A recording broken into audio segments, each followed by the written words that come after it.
That was the lab. Blood report's in on Bert, and everything's fine. Oh, great. Seems to be recovering nicely. Yeah, he does. You know, what I can't figure out is that he got shot. Yeah, you and everybody else in this town. You get the feeling that there's more story here than we know about? I can almost guarantee it. I just wonder how it's going to affect Frisco and Felicia. You know, she was set up at Duke's office. Does this mean that Duke's involved in all this, or what? I think we're all going to find out soon enough. 10 will get you 20. That Anna and Robert are over there right now, going over every inch of Duke's office with a fine-tooth comb.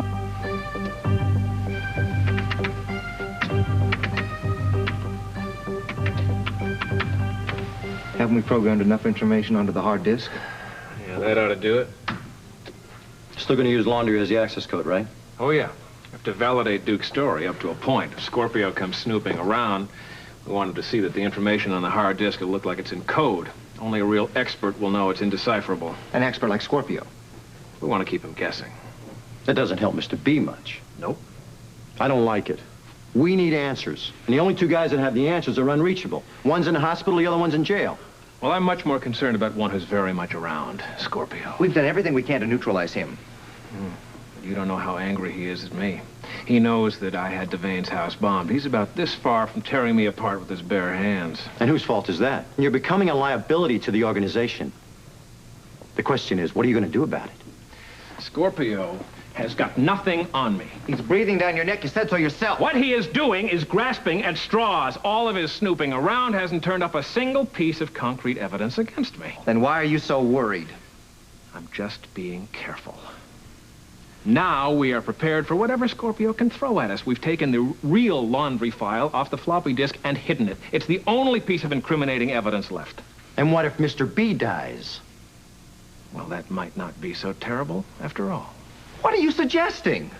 That Mr. B's untimely demise, tragic though it may be, would leave us with clean hands. Yeah, well, I bet Duke's down there right now spilling his guts. There's not a thing we can do about it. With Mr. B out of commission, we're paralyzed. We are far from it, gentlemen. Do you know something we don't? I know that Duke will be taken care of. No police cell is out of the reach of the organization. We can get to Duke anywhere. The only thing that will guarantee his safety is his silence. I'm telling you, Bert Ramsey is Mr. B. And I'm the Jolly Green Giant. Oh, I am so sick and tired of your act. Bring the steno in. We're going to take down a statement, and we're going to lock you up. Maybe a few days behind the bars will refresh your memory. Anna, hold it. Listen, I just want a few more questions with him. But it's such a waste of time.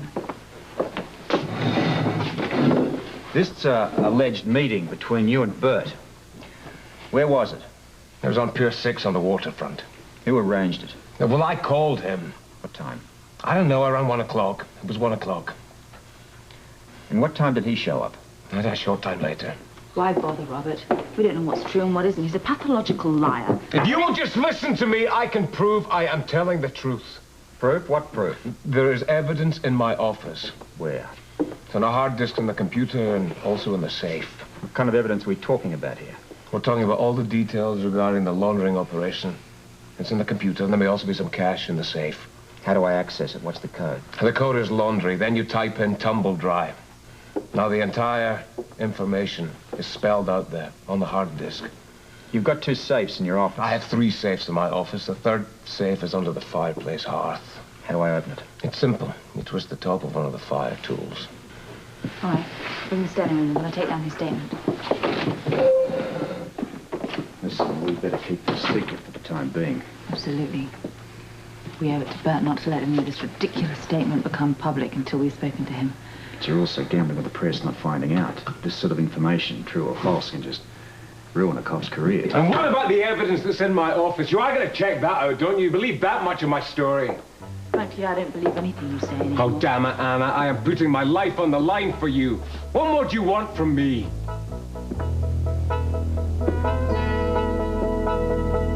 Are you coming by? You always have me and Bobby, you know that. Bobby sends her love. Thank you. Don't hold it in on it. If you feel like you want to cry or scream or punch the walls, go ahead and do it. It wouldn't help, actually. What the devil happened? I could give you the facts, but they wouldn't explain what happened. I just can't believe it. Neither can I. But we have a victim, we have a weapon, and we have a confession, and they don't come any neater than that. There must be extenuating circumstances. Yes. They're all incriminating. How does Duke explain it? You wouldn't believe me if I told you. But I can't anyway. I understand. This has to remain private. For reasons that I hope never get out. Duke has admitted to being involved with organized crime. Whoa. I believed it. Well, not me, obviously.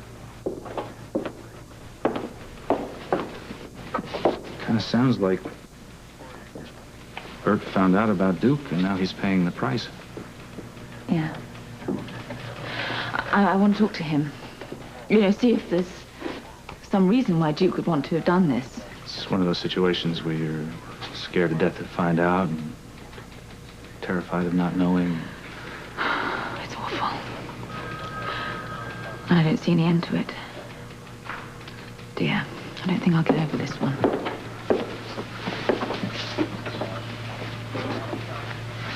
Just know that I'm here for you whenever. Thank you. You know that, Duke refused a lawyer. Well, if he changes his mind, you call me.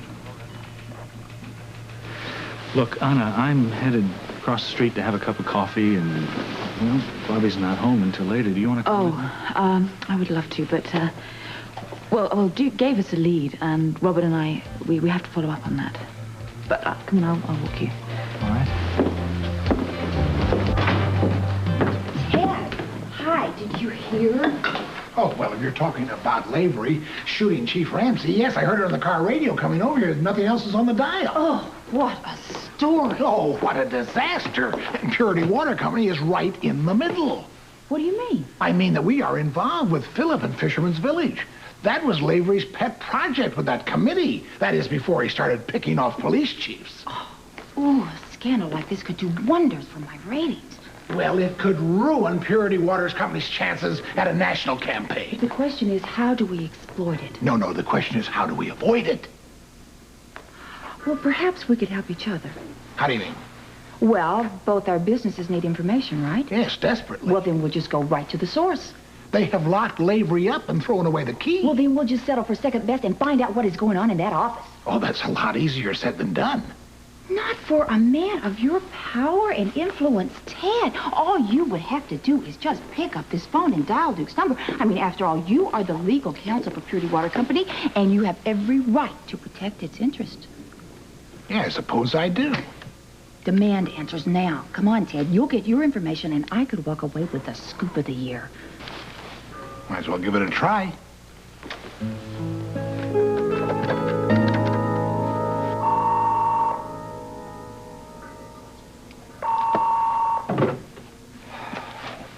Mr. Lavery's office. Oh, Phillip, I'm glad I caught you. This is Ted Holmes. How are you, Ted? Well, I'm a little more concerned than usual about the happening to Chief Ramsey. Demand a face-to-face meeting. Tell him that you want to discuss the future of Fisherman's Village. You know, my company has a lot riding on the future of Fisherman's Village. And if Duke's gunned it down, then Purity's going to be left high and dry. And if Lavery has gunned it down, we're going to be left high and dry. I assure you, Ted, our plans have not been altered in any way. It's business as usual for Fisherman's Village. Well, Phillip, I would like to discuss that matter in person. I'll tell you, Ted, I'm rather busy right now. Look, I won't take up much time. I hate to have to report back to my investors that you were really less than willing to satisfy our concerns. All right, Ted, I'll meet you at the coffee shop in a half an hour. Good. I'll see you there. That was Ted Holmes. He's worried that Duke Lavery has put Fisherman's Village out of commission. He didn't threaten to pull his company out. Not in so many words, but he wants reassurance. Well, give it to him.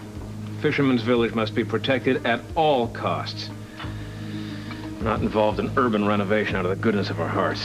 Yeah, well, we may not be involved at all if Mr. B doesn't pull through. Regardless of whatever happens to him, Fisherman's Village must go ahead. It's an integral part of our plan to take over Port Charles, and without it, we can't bring in the big brass. Speaking of the big brass, I wish Angus would call.